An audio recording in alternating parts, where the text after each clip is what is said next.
आजच्या कृषी क्षेत्रातील मोठ्या बातम्या, शासनाच्या घोषणा, अनुदानातले बदल, खरेदी धोरणे आणि बाजारभावांमधील हालचाल सर्व काही तुम्ही पाहणार आहात या व्हिडिओच्या माध्यमातून। राष्ट्रवादीच्या विलीनीकरणावर चर्चा होणार नाही, राष्ट्रवादी काँग्रेसचे राष्ट्रीय कार्याध्यक्ष प्रफुल्ल पटेल यांनी स्पष्ट केलं। अजित पवार यांच्या निधनानंतर ही वेळ विलीनीकरणावर चर्चा करण्याची नाही। आज आमचा पक्ष स्वतंत्र आहे आणि आमची संघटनात्मक पदे किंवा विधिमंडळ नेतृत्वाची जागा भरण्याची जबाबदारी आमच्यावर आहे। नाशिक जिल्ह्यात बारदान गोदामाभावी जिल्ह्यामध्ये मका हमीभाव खरेदी कासव गतीने। नाशिक जिल्ह्यात नोंदणीपैकी 16% शेतकऱ्यांचा मका खरेदी। सुरुवातीला ऑनलाईन नोंदणीसाठी 31 जानेवारी उजाडला, त्यानंतर कुठं नावाला खरेदी सुरुवात झाली आणि त्यात पण कुठे गोदाम नाही तर कुठे बारदाने नाही आणि यामुळे खरेदीला फेब्रुवारी महिना उजाडला।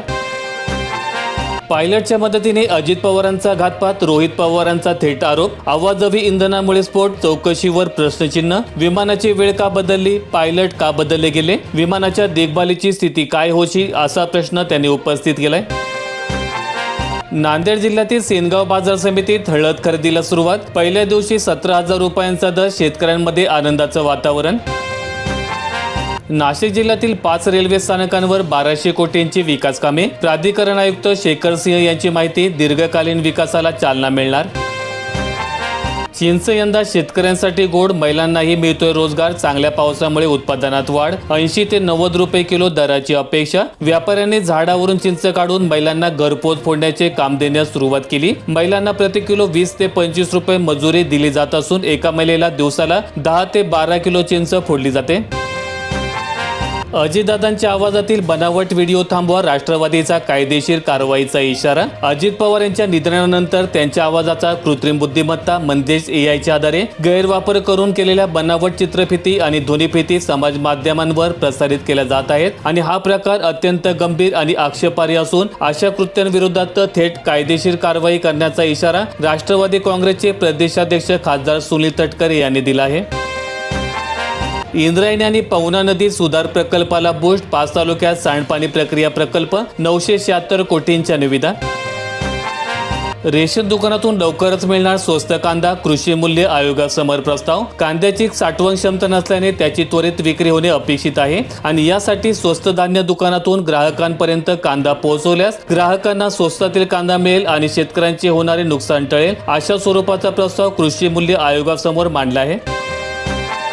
यंदा कोकणापेक्षा विदर्भ अधिक पाणीदार, अमरावती 73 तर नागपूर विभागात 70% पाणीसाठा। सीसीआयची कापूस खरेदी थांबणार, यावर्षी संपूर्ण देशभरात 94 लाख कापूस गाठींची निर्मिती करण्यात आली तर राज्यात 21 लाख कापूस गाठींची निर्मिती सीसीआयने केली।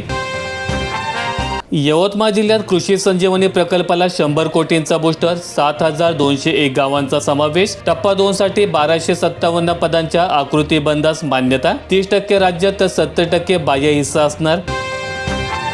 नाशिक जिल्ह्यात कांदा उत्पादक शेतकऱ्यांचा 23 पासून आंदोलनाचा इशारा, आक्रमक पवित्रा। चांदवड येथे झालेल्या बैठकीत हमीभावाची मागणी, कांद्याला किमान 3000 रुपये प्रति क्विंटल हमीभाव द्यावा, तसेच यापूर्वी विक्री केलेल्या कांद्याला प्रति क्विंटल 1500 रुपये अनुदान तात्काळ जाहीर करावे, या प्रमुख मागण्यांसाठी चांदवड तालुक्यातील कांदा उत्पादक शेतकऱ्यांनी आक्रमक भूमिका घेतली आहे। मेळघाटात बच्चू कडूंची 1 मार्च पासून 250 किलोमीटर कर्जमुक्ती आठवण यात्रा, आदिवासींच्या विविध प्रश्नांवर आक्रमक झाले। आरपारची लढाई लढण्यासाठी माजी आमदार बच्चू कडू मैदानात उतरले आहेत। 1 ते 9 मार्च या कालावधीमध्ये सलोना ते चिखलदरा अशी 250 किलोमीटरची कर्जमुक्तीची आठवण आणि मेळघाट संघर्ष यात्रा काढण्याची घोषणा त्यांनी बुधवारी केली। लातूर जिल्ह्यात प्रिस्क्रिप्शन विना औषधं आणि नियमांकडे दुर्लक्ष, 37 मेडिकल परवाने निलंबित, अन्न आणि औषध प्रशासनाकडून अचानक तपासणी, नियमांचे उल्लंघन करणाऱ्यांवर कडक कारवाई। नांदेड जिल्ह्यात जिल्हा परिषद निवडणूक आधी की ग्रामपंचायत इच्छुकांची कोंडी, जूनमध्ये ग्रामपंचायतीची शक्यता तर जिल्हा परिषद निवडणूक अद्याप अध्यांतरी। यवतमाळ जिल्ह्यातील वणी तालुक्यात निवड झालेल्या शेतकऱ्यांना मंजूर झालेत 75,000चे अनुदान, तालुक्यातील लाभार्थ्यांना अनुदानाचा लाभ देण्याची प्रक्रिया सुरू। शाश्वत सिंचन शेततळी योजनेअंतर्गत आतापर्यंत वणी तालुक्यातील 53 शेतकऱ्यांचे अर्ज कृषी विभागाच्या महाडीबीटी पोर्टलद्वारे अर्ज मंजूर करण्यात आले आहेत। गुगलचा भारतासाठी खजिना खुला, प्रधानमंत्री मोदींशी चर्चेनंतर सुंदर पिचाई यांची घोषणा। भारत अमेरिका दरम्यान समुद्राखाली नवीन केबल मार्ग उभारणार, 2 कोटी सरकारी कर्मचारी आणि 1 कोटी विद्यार्थ्यांना एआयचे प्रशिक्षण मिळणार। छत्रपती संभाजीनगर जिल्ह्यातील बाजार सावंगी परिसरात जाचकटीमुळे कापूस खरेदी केंद्राकडे शेतकऱ्यांनी पाठ फिरवली. बाजार सावंगी येथील हमीभाव केंद्रात आतापर्यंत केवळ 447 क्विंटल कापसाची खरेदी करण्यात आली. छत्रपती संभाजीनगर जिल्ह्यातील वैजापूरसाठी निश्चित केलेला मका खरेदीचा कोटा संपला. तालुक्यातील शेतकऱ्यांकडे 20,000 क्विंटल मका अद्याप शिल्लक. सोलापूर जिल्ह्यातील गळीत हंगामाच्या शेवटी अडकले 500 कोटी. साखर कारखाने बंद होण्याच्या मार्गावर, तरी ऊस बिले थकीतच. गडचिरोली जिल्ह्यात लाल दहशतीच्या खुणा जमीनदोस्त. गडचिरोलीमध्ये अस्तित्वावरच मोठा प्रहार. माओवाद्यांना दणका. 800 जवानांची कारवाई. 44 स्मारके एका दिवसात पाडली. नाशिक जिल्ह्यात 621 ग्रामपंचायतीच्या निवडणुकांचा कार्यक्रम जाहीर. मे महिन्यात निवडणुका शक्य. 20 फेब्रुवारीपासून नकाशे तयार करण्याची प्रक्रिया. भाव वाढण्याच्या नादात तोटा. तुरीच्या दरात 1300 रुपयांचा घाटा. सरकारच्या धोरणाचा परिणाम. अमेरिकेशी कराराचा कृषी क्षेत्राला मोठ्या प्रमाणात धक्का. या दरात आणखी घसरण तर होणार नाही ना, अशा शक्यतेमुळे व्यापाऱ्यांनी तूर खरेदी करण्याचे काम कमी केलंय आणि यामुळे बाजारात अनिश्चिततेचं सावट पसरलं आहे. जळगाव जिल्ह्यात भूमी अभिलेख कर्मचाऱ्यांच्या आंदोलनामुळे जमीन मोजणी ठप्प. साहित्य जमा. काळ्या फिती लावत आंदोलनाला सुरुवात. मागण्यांकडे लक्ष वेधलं.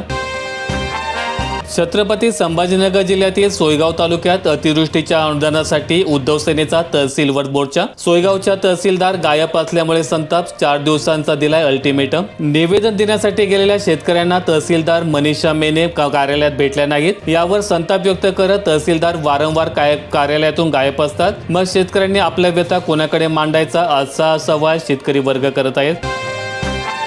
अमरावती जिल्ह्यात 1.5 लाखांवर थकबाकीदार शेतकरी कर्जमाफीच्या कक्षेत. 1,500 कोटींवर पीक कर्ज थकीत. शेतकऱ्यांना मिळणार का दिलासा? पोर्टलवर माहिती भरण्याचे काम सुरू असले तरी अनेक तांत्रिक अडचणी यंत्रणेसमोर आहेत. अनेक शेतकऱ्यांच्या जमिनीचे सातबारे आणि आधारवरील नावामध्ये तफावत आहे. खातेदार मृत आहेत, तर काही ठिकाणी ग्रामीण भागातील नेटवर्कच्या अभावामुळे बँकांना डेटा अपलोड करताना विलंब होताना दिसून येत आहे.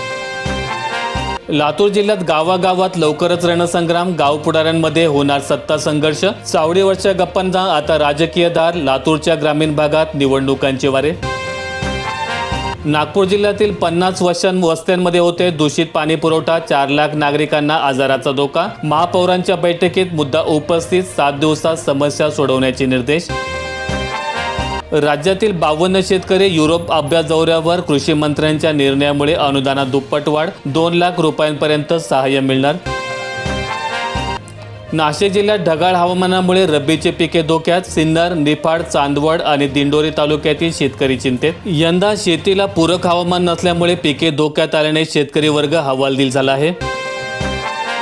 बळीराजासाठी शेततळे योजना ठरणार संजीवनी. मागेल त्याला शेततळे. मुख्यमंत्री शाश्वत सिंचन शेततळे योजनेला गती देण्याचा प्रयत्न.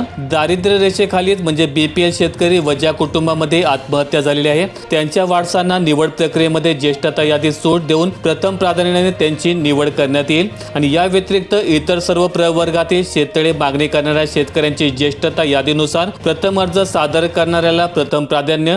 याप्रमाणे या योजनेअंतर्गत निवड करण्यात येणार आहे. व्हिडिओ आवडला असेल तर लाईक ठोका, शेअर करा आणि अशा दैनंदिन शेतकरी बातम्या अपडेट्स मिळवण्यासाठी सबस्क्राईब करून बेल आयकॉनचं बटन दाबा.